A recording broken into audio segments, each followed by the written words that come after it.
নেতারা লাইনে না আসলেও পশ্চিমবঙ্গের সাধারণ মানুষের জীবনটা লাইনে দাঁড়িয়েই কেটে যাবে। আমরা এর আগে দাঁড়িয়েছি অটোর লাইনে, তারপরে দাঁড়িয়েছি আমরা রেশনের লাইনে, এখন আমাদের নতুন দাঁড়াতে হচ্ছে এসআইআর এর লাইনে, এরপর আমরা দাঁড়াবো ভোটের লাইনে, এবং তারই সঙ্গে এখন আমাদের দাঁড়াতে হবে আবার একটা নতুন লাইনে, কারণ একটা নতুন ভাতা চলে এসেছে। তাই আপনার জন্য আবার সেই নতুন ভাতা নেবার একটা নতুন ফ্রেশ লাইন তৈরি হয়ে গেছে, সেখানে গিয়ে দাঁড়িয়ে পড়ুন আর ভাতা নিয়ে নিন।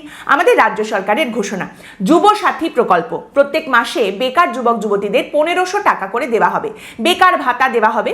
এবং জানা যাচ্ছে যে 15ই ফেব্রুয়ারি শিবরাত্রি উপলক্ষে সেই দিন থেকেই এই বেকার ভাতা দেওয়ার যে ফর্ম, সেই ফর্ম বিলি করা হবে সরকারের তরফ থেকে। যেদিন সরকারি ছুটি ঘোষণা করা রয়েছে শিবরাত্রি উপলক্ষে, সেই দিন থেকেই 15ই ফেব্রুয়ারি থেকেই এই ফর্ম বিলি করা হবে। এর আগে যেদিন বাজেট ঘোষণা হয়েছিল, অন্তর্বর্তীকালীন বাজেট যেদিন ঘোষণা হয়েছিল পশ্চিমবঙ্গ সরকারের তরফ থেকে, সেই দিন এই যুবসাথী প্রকল্পের কথা সামনে আসে যে প্রত্যেক মাসে বেকার যুবক যুবতীদের 1500 টাকা করে দেওয়া হবে। কিন্তু প্রাথমিকভাবে জানা গিয়েছিল 15ই অগস্ট থেকে এই টাকা দেওয়া শুরু হবে। কিন্তু অত দেরি করলে তো হবে না, ততদিনে তো ভোট টোট সবই শেষ হয়ে যাবে, অত দেরি করে লাভটা কি হবে? এই যে লক্ষ্মীর ভান্ডারের টাকা বর্ধিত হারে অলরেডি অ্যাকাউন্টে ঢুকতে শুরু করে দিয়েছে, তাই এই বেকার ভাতাটাও তো তাড়াতাড়ি ঢুকিয়ে দিতে হবে অ্যাকাউন্টে। তা না হলে তো ভোটের আগে বলা যাবে না যে বেকার তুমি এগিয়ে চলো, দিদি তোমার পাশে আছে, টাকা নাও, ভোট দাও, এটা তো বলা যাবে না। তাই ব্যাপারটা আগে করতে হবে। এবং সেই কারণেই 10ই ফেব্রুয়ারি মমতা বন্দ্যোপাধ্যায় নিজেই নবান্নে সাংবাদিক বৈঠক করে জানিয়ে দেন অত দেরি হবে না, 15ই অগস্ট পর্যন্ত কাউকে অপেক্ষা করতে হবে না, 1 এপ্রিল থেকেই এই টাকা পেতে শুরু করবেন পশ্চিমবঙ্গের বেকার যুবক যুবতীরা। এবং তার জন্য সময় নির্ধারিত হয়েছে 15ই ফেব্রুয়ারি থেকে 26শে ফেব্রুয়ারি পর্যন্ত এই বেকার ভাতার ফর্ম বিলি করা হবে।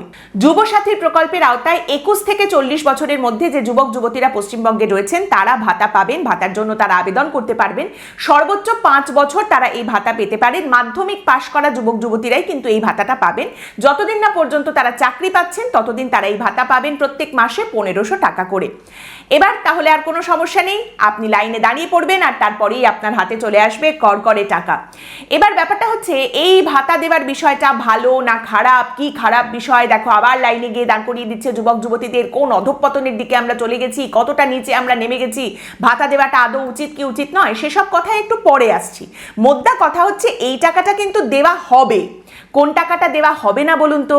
সুপ্রিম কোর্টের তরফ থেকে যে স্পষ্ট নির্দেশ দেওয়া হয়েছে, রাজ্য সরকারি কর্মচারী যারা ডিএর জন্য দীর্ঘদিন ধরে লড়াই করে একটা রায় ছিনিয়ে এনেছেন সুপ্রিম কোর্টের তরফ থেকে, যেখানে সুপ্রিম কোর্ট স্পষ্ট বলে দিয়েছে রাজ্য সরকারি কর্মচারীদের ডিএ দিতে হবে এবং যে বকেয়া ডিএ রয়েছে তার 25% ইমিডিয়েটলি অবিলম্বে মিটিয়ে দিতে হবে, বাকিটাও অবশ্যই করে দিয়ে দিতে হবে। তার জন্য কমিটি গঠন করার কথাও বলা হয়েছে এবং এই বকেয়ার যে 25% সেটা ইমিডিয়েটলি দিতে হবে, বাকিটারও একটা ডেডলাইন দেওয়া হয়েছে যে দেওয়া শুরু করে দিতে হবে।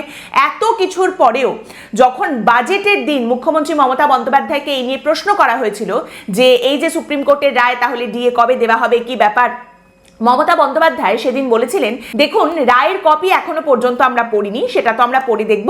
সুপ্রিম কোর্টের তরফ থেকে একটা কমিটি গঠন করে দেওয়া হয়েছে, কিন্তু সেই কমিটিতে পশ্চিমবঙ্গের কেউ নেই। ওরাও কমিটি গঠন করতে বলেছেন, আমরাও আমাদের রাজ্যে মুখ্য সচিবের নেতৃত্বে একটা কমিটি গঠন করব, তারপরে সেই কমিটি যেরকমটা বলবে সেই অনুযায়ী আমরা এগোবো, ওরা এই বিষয়টা দেখে নেবে। এর কিছুদিন পরেই মমতা বন্দ্যোপাধ্যায় কিন্তু এই নিয়ে খানিকটা সুর বদলে ফেলেন, নিজেই সুর বদলে বলে ফেলেন যে দেখুন সুপ্রিম কোর্টে কিন্তু এখনো আমাদের রাস্তা খোলা রয়েছে, ওরা কমিটি গঠন করেছে, আমরাও একটা কমিটি গঠন করছি, তারপর বিষয়টা ওরাই দেখে নেবে, আমি এর মধ্যে আর কিছু ঢুকতে চাই না, তবে সুপ্রিম কোর্টে তো আমাদের রাস্তা খোলা রয়েছে। এবার সুপ্রিম কোর্টের তরফ থেকে স্পষ্ট রায় দেওয়ার পরেও, দীর্ঘদিনের লড়াইয়ের পর সুপ্রিম কোর্টের একদম ক্লিয়ার নির্দেশ সামনে আসার পরেও কি রাস্তা খোলা আছে, কি তিনি করবেন সে একমাত্র তিনিই জানেন। তবে অবশ্যই করে যে কমিটি তৈরি হয়েছে সেখানে পশ্চিমবঙ্গের কাউকে রাখা হোক, সেরকম একটা আবেদন নিশ্চয়ই সামনে আসতে পারে। তারই সঙ্গে অবশ্যই আরও একটা কথা বলা হতে পারে রাজ্য সরকারের তরফ থেকে যে দেখুন আপনারা যে ডেডলাইন দিয়েছেন তার মধ্যে আমাদের পক্ষে এই টাকাটা দেওয়া সম্ভব নয়, কারণ এমনিতেই আমরা তো অন্তর্বর্তীকালীন বাজেট করলাম, সেখানে তো টাকাটা অলরেডি আমরা অ্যালোকেট করে রাখিনি। এরপর যখন পূর্ণাঙ্গ বাজেট হবে তখন দেখা যাবে, তখন আমরা দেখব কিভাবে কি করতে পারি। এমনিতেই আমাদের টানাটানির সরকার, ভোটও শুরু হয়ে যাচ্ছে, এখন তো আমাদের পক্ষে তড়িঘড়ি এইভাবে টাকা অ্যালোকেট করা একেবারেই সম্ভব নয়। এইরকমই কিছু হয়তো রাজ্য সরকারের তরফ থেকে সামনে রাখা হবে এবং সম্ভবত এই টাকাটা দেওয়া হবে না। অন্তত ভোটের আগে যে ডেডলাইন দেওয়া হয়েছে সেই ডেডলাইনের মধ্যে ডিএর টাকা তো অবশ্যই করে আসবে না। দেখুন, এই যে যুবসাথী প্রকল্প বেকার ভাতা যেটা শুরু হয়েছে, মাসে 1500 টাকা করে দেওয়া হবে, যার ফর্ম বিলি শুরু হয়ে যাচ্ছে আজ থেকে, এই যুবসাথী প্রকল্পের জন্য বাজেটে রাজ্য সরকারের তরফ থেকে কত টাকা বরাদ্দ করা হয়েছে জানেন? যুবসাথী প্রকল্পের জন্য রাজ্য সরকার বরাদ্দ করেছে 5000 কোটি টাকা।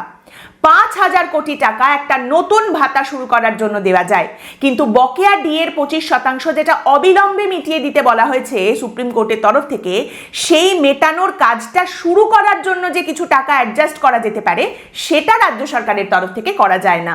আর এই যে টাকাটা দেওয়া হচ্ছে, কি কাজে এটা লাগবে বলুন তো? কি কাজে লাগবে, কি জন্য তাদের টাকাটা দেওয়া হচ্ছে, সের উত্তরটাও কিন্তু তৃণমূলেরই নেতা দিয়ে দিয়েছেন। তৃণমূলের তরফ থেকেই সেই উত্তর সামনে এসেছে। ময়নাগুড়ির একজন তৃণমূলের নেতা, যিনি আবার তৃণমূলের ব্লক সভাপতি সেখানকার, বিশ্বজিৎ সেন, তিনি বলে দিয়েছেন, তিনি বলছেন যে দেখুন, মমতা বন্দ্যোপাধ্যায় দিদি আমাদের কল্পতরু হয়ে কত ভাতা দিয়েছেন, মহিলা ভোটটা কিন্তু সেই কারণে একটা বেশ দৃঢ় জায়গায় নিয়ে যাওয়া গেছে, কিন্তু আমাদের মধ্যে একটা নেগেটিভ ব্যাপার ছিল, সেখানেও কিন্তু যুবসাথীর মাধ্যমে একটা বড় বার্তা দিয়েছেন দিদি, আর এটাই আমাদের প্রচার করতে হবে। দেখুন, আজ এই যে ছেলেরা রয়েছে, আজকালকার ছেলেরা, তারা বেশ গুটখা খায়, পান গুটখা খুব খায়, তো তাদের গিয়ে বলতে হবে যে এই যে তোমার প্রত্যেক মাসে পান গুটখার জন্য কত খরচ হয়, 1000 টাকা খরচ হয়, আরে সেই খরচ তো এবার দিদি দিয়ে দেবেন, তোমার মাসের গুটখার খরচ এবার দিদি দিয়ে দেবেন যুবসাথীর মাধ্যমে। এই প্রচারটা কিন্তু করতে হবে, অতএব ভোটটা দাও, এই কথাটা গিয়ে কিন্তু সমস্ত আমাদের যুবক যুবতীদের বলতে হবে, যুবসাথীদের বলতে হবে। এই তো তৃণমূলের তরফ থেকে জবাব। আর আমাদের রাজ্যের বিরোধী দল যেগুলো রয়েছে, তাদেরও এখন এমন মেরুদণ্ডহীন সুবিধাবাদী অবস্থা যে এই ভাতার বিরোধিতা কিন্তু কেউ করতে পারছেন না। কারোর কিন্তু এই কথাটা বলার কোনো সাহস হচ্ছে না যে এই ভাতাটা দিচ্ছেন কেন, এই ভাতার মাধ্যমে সুরাহাটা কি হবে। হয় আপনি ভাতার বিরোধিতা করুন, না হলে আপনি বলুন যে ভাতার পরিমাণটা বাড়ানো হোক, 1500 টাকায় কি হবে। এই কথাগুলো কিন্তু কারোর মুখ দিয়ে বেরোচ্ছে না। বিরোধী দলনেতা শুভেন্দু অধিকারীর বরং এখানে কি বক্তব্য, তার ডিসকোর্স কি? তিনি বলছেন উচ্চ মাধ্যমিক চলছে, তার মধ্যে মমতা বন্দ্যোপাধ্যায় কেন যুবক যুবতীদের লাইনে এনে দাঁড় করাচ্ছেন, কেন অনলাইন পোর্টালের মাধ্যমে আপনি ফর্ম ফিল আপ করাচ্ছেন না, কেন আপনি রাস্তায় লাইনে গিয়ে দাঁড় করাচ্ছেন?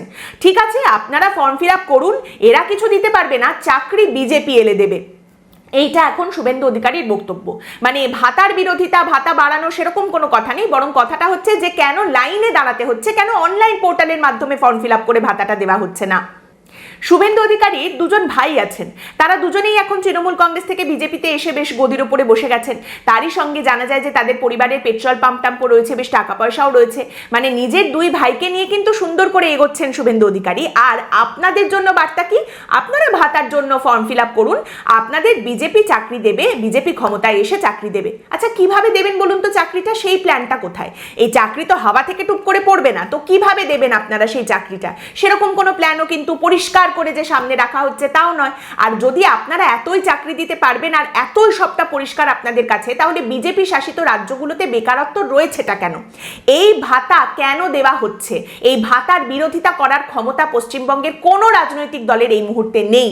এক লক্ষ্মীর ভান্ডারের বিরোধিতা করতে গিয়ে এমন হিক্কার তুলেছেন তারা, এমন গোত্তা খেয়েছেন, এখন ভাতার নাম শুনলেই তারা ভয় পান, এখন কোনো রকম বিরোধিতা তারা করতে পারেন না। হয় আপনারা আগেই যেটা বললাম বিরোধিতা করুন, আর না হলে বাড়ানোর কথা বলুন, 1500 টাকা কেন, আরো বেশি কেন নয়, সেই প্রশ্ন তুলুন। সেরকম কিচ্ছু কিন্তু করা হচ্ছে না। আসলে ব্যাপারটা হচ্ছে, লক্ষ্মীর ভান্ডারের বিরোধিতা করতে গিয়ে একসময় তো বিজেপি বলেছে ভাতা দেওয়া হচ্ছে না, এটা ভিক্ষা দেওয়া হচ্ছে, এই টাকা দিয়ে মা বোনেদের ভোট কিনে নেওয়া হচ্ছে, ভাতা দিয়ে কিনে নিচ্ছে ভোট। এই সমস্ত বলার পরে এমন গোত্তা খেতে হয়েছে যে এখন তো মুখ মুছে অন্য কথা বলতে হয় যে আমরা এলেও লক্ষ্মীর ভান্ডারের টাকা দেবো এবং আরো বেশি পরিমাণে টাকা দেবো। তাই এখন এই যুবসাথী প্রকল্পের বেকার ভাতা নিয়ে খুব বেশি কথা বলা, খুব বেশি মুখ খোলার কি দরকার আছে? না না বাবা, ভোটের আগে এত কিছু বলার দরকার নেই, ভাতার বিরোধিতা তো আরোই করব না। মানে এখন বিষয়টা হচ্ছে যে এখন সব তালার একটাই চাবি, আর সেটা হলো শুধু ভোটে জিতিয়ে দিই, তারপর সব হয়ে যাবে। এবং তারই সঙ্গে প্রশ্ন, শুভেন্দু অধিকারী বলছেন আপনারা ফর্ম ফিল আপ করুন, বিজেপি এলে চাকরি দেবে। কাদের আপনারা এক্স্যাক্টলি চাকরি দেবেন বলুন তো? কারণ এই যে ভাতা দেওয়ার জন্য ফর্ম ফিল আপ করতে বলা হচ্ছে, এখন যারা ফর্ম ফিল আপ করবেন তারা সত্যি বেকার কিনা সেটা যাচাই করার মতো কোনো জায়গা তো এই সরকার রাখেনি, যাচাই করার কোনো সিস্টেম, কোনো মেকানিজম কিচ্ছু নেই। এখন শুধুমাত্র ফর্মে নিজেদের ঘোষণা করতে হবে যে আমি বেকার, সেটুকুর ওপরেই ভরসা, সেটুকু দেখেই রাজ্য সরকার দিয়ে দিচ্ছে। কিন্তু আমি সত্যি কথা বললাম না মিথ্যে কথা কথা বললাম সেটা যাচাই করার কোনো বন্দোবস্ত তো নেই। যারা 1500 টাকা ভাতা নিচ্ছেন বা যারা লক্ষ্মীর ভান্ডারের টাকা নিচ্ছেন তাদের আমার কিচ্ছু বলার নেই, কেন নেবেন না তারা? সরকার যে টাকাটা দিচ্ছে কাউকে দয়া করে দিচ্ছে না, মানুষের টাকা দিয়েই মানুষকে দিচ্ছে, কারোর পার্সোনাল ব্যাংক অ্যাকাউন্ট থেকে পৈতৃক সম্পত্তি থেকে টাকাটা দেওয়া হচ্ছে না, মানুষের টাকা মানুষকে দেওয়া হচ্ছে। সমস্যাটা হচ্ছে এই ভাতার টাকাগুলো সামনে রেখে দিয়ে তাদের অধিকারের টাকা মেরে দিয়ে নেতামন্ত্রীরা চলে যাচ্ছেন, তাদের অধিকারের কর্মসংস্থানের জায়গাগুলো বন্ধ করে দিয়ে নেতামন্ত্রীরা ফুর্তি করছেন। সমস্যাটা এই জায়গায়। আর সেই টাকাগুলো রিফান্ড পাওয়ার তো কোনো জায়গা নেই, তাহলে সরকার এই টাকা যদি দেয় অবশ্যই তারা নেবেন। এই নিয়ে প্রশ্ন করার, বিরোধিতা করার দায়িত্বটা বিরোধী দলগুলোর। এবং এখানেই আপনাদের একটা কথা বলি, রিফান্ড থেকেই মেসির যে অনুষ্ঠান আয়োজন করা হয়েছিল সেখানে টিকিট বিক্রি করে প্রায় 30 কোটি টাকা লাভ করা হয়েছিল, মানে 30 কোটি টাকার প্রায় টিকিট বিক্রি হয়েছিল। তারপর সেখানে যে ধরনের নোংরামি হয়েছিল আশা করি আজ পর্যন্ত সেটা আপনাদের মনে আছে। সেখানে 7,000, 10,000, 15,000, 13,000 টাকা দিয়ে যারা মেসিকে দেখতে এসেছিলেন একটা মুহূর্তের জন্য, সেই মুখগুলো এখনো পর্যন্ত আমার মনে আছে। সেই নোংরামির পর যখন কিচ্ছু হলো না, বেরিয়ে আসার পর তাদের মুখগুলো এখনো আমার মনে আছে। যারা গিয়েছিলেন সেদিন তারা সকলে বিরাট বড়লোক বাড়ির ছেলে মেয়ে, বিরাট উচ্চবিত্ত এমনটা কিন্তু নয়, মধ্যবিত্ত, নিম্ন মধ্যবিত্ত, নিম্নবিত্ত পরিবারের ছেলেমেয়েরাও গিয়েছিলেন ভালোবাসার জন্য, তাদের উন্মাদনার জন্য, প্যাশন থেকে একটা মুহূর্ত মেসিকে দেখার জন্য তারা গিয়েছিলেন, যেটা তারা দেখতে পারেননি। পরিবর্তে তারা একটা নোংরামি দেখে এসেছেন, তাদের সঙ্গে একটা অন্যায় হয়েছে। সেই ঘটনার পর কি বলা হয়েছিল আপনাদের মনে আছে? রাজ্য পুলিশের তৎকালীন ডিজি রাজীব কুমার তিনি বলেছিলেন যারা দেখতে এসেছিলেন মেসিকে সেই দর্শকদের টাকা, টিকিটের টাকা ফেরত দেওয়া উচিত। টিকিটের টাকা যদি ফেরত দেওয়া না হয় তাহলে আইনানুগ ব্যবস্থা গ্রহণ করা হবে। রাজীব কুমার অবসর গ্রহণ করেছেন, অতএব তিনি এখন আর নেই সিনে, কাকু ভ্যানিশ। তারই সঙ্গে শতদ্রু দত্ত, আপনাদের মনে আছে আয়োজক শতদ্রু দত্ত, তাকে গ্রেপ্তার করা হয়েছিল। তিনিও কিন্তু অন্তর্বর্তীকালীন জামিন পেয়ে গেছেন এবং জামিন পাওয়ার পর থেকে কার্যত তিনি বেপাত্তা, তাকে কোথাও দেখতে পাওয়া যাচ্ছে না প্রকাশ্যে, ফোন টোনও তিনি ধরছেন না। সেই টাকার রিফান্ড 10,000, 12,000, 13,000, 15,000 টাকা দিয়ে যারা গিয়েছিলেন সেই টাকার রিফান্ড আজ পর্যন্ত তারা পেয়েছেন। সেই টাকার রিফান্ডের কথা আজ পর্যন্ত তাদের কানে এসেছে? এইভাবে মাসে মাসে 1500 টাকা করে সরকারের কাছ থেকে নিয়ে যদি সেই টাকাটা তুলে নেওয়া যায়, কেন নেবেন না তারা? অবশ্যই নেবেন, ফুল সাপোর্ট। সারাদিন চাঁদি ফাটা রোদে দাঁড়িয়ে দাঁড়িয়ে কাজের অপেক্ষা করার পর একটা দিন যদি মনে হয় যে আজ আমি একটু গাড়ি করে বাড়ি ফিরবো, ওলা উবেরে শেয়ারেই না হয় ফিরবো কিন্তু গাড়িতে করে ফিরবো, অবশ্যই করবেন আপনারা। অবশ্যই এই 1500 টাকা নিয়ে সেই কাজ করবেন। কেন করবেন না? কষ্টের টাকা ভাই, কষ্টের টাকা ওইভাবে চলে গেছে যা আজ অব্দি রিফান্ড আসেনি। নেতা মন্ত্রীদের মতো চুরি করার টাকা নয়। কারোর কিচ্ছু বলার নেই এখানে, আর বলার থাকবেই বা কেন? এবং সেই কারণেই যারা ভাতা নিচ্ছেন তাদের উদ্দেশ্যে বলছি, আজকে এই রাজ্যের বেকার যুবক যুবতীদের কি অবস্থা, শিক্ষিত ছেলে মেয়ে, ব্রাইট ছেলে মেয়ে, তাদের চোখ মুখের কি অবস্থা, দিনের পর দিন কিভাবে তাদের মুখটা শুকিয়ে যাচ্ছে, অন্ধকার হয়ে যাচ্ছে, দিনের পর দিন কিভাবে তারা কাঁদছে, রাস্তায় বসে থাকছে, সেগুলো আমাদের রাজ্যের প্রত্যেকটা নেতাকে হন্ট করা উচিত প্রতিটা মুহূর্তে। এবং সেই কারণে শুধু সেই মুখগুলোর কথা মনে করে আমাদের রাজ্যের নেতাদের লজ্জায় মুখ নামিয়ে চলার কথা। যারা টাকা নিচ্ছেন, যারা ভাতা নিচ্ছেন, তাদের লজ্জার কোনো কারণ নেই। এবং যারা বেকার ভাতা পাবেন, আমার থেকে হয়তো বয়সে ছোটই হবেন তারা, তাদের তুমি করে তাদের উদ্দেশ্যে বলছি যে আজ যদি এই টাকাটা নেওয়ার জন্য কেউ এসে কোনো কথা বলে, কোনো রকম নীতি জ্ঞান শোনাতে চায়, কারণ এগুলো খুব সোজা, মুখ নাড়িয়ে নাড়িয়ে, ঘাড় নাড়িয়ে নাড়িয়ে একজন বেকার যুবক বা যুবতীকে এটা বলা খুব সোজা, তুমি এটা করো, তুমি ওটা করো, নীতি জ্ঞান দেওয়া, এটা করা উচিত নয়, সেটা করা উচিত নয়। এই সমস্ত কথা যখন তারা বলবে, তাদের একটাই কথা বলবে, সেটা হচ্ছে যাও না নেতাদের গিয়ে একটু বলো, এই যে ঘাড় নেড়ে নেড়ে এত জ্ঞান দিতে এসেছো সেগুলো একটু নেতাদের গিয়ে বলো। কিছুদিন বাদেই হাত জোর করে তারা এসে দাঁড়াবে ভোটটা চাওয়ার জন্য, তখন নেতাদের বলো তাদের কি করা উচিত আর কি করা উচিত নয়। যদি পারো নেতাদের গিয়ে বলো। নরম মাটি আঁচড়ে আর কতদিন? আজকের পর্ব এখানেই শেষ করছি। আপনাদের মতামত অবশ্যই জানাবেন। পরের দিন দেখা হবে অন্য একটি বিষয় নিয়ে আলোচনায়। ভালো থাকবেন।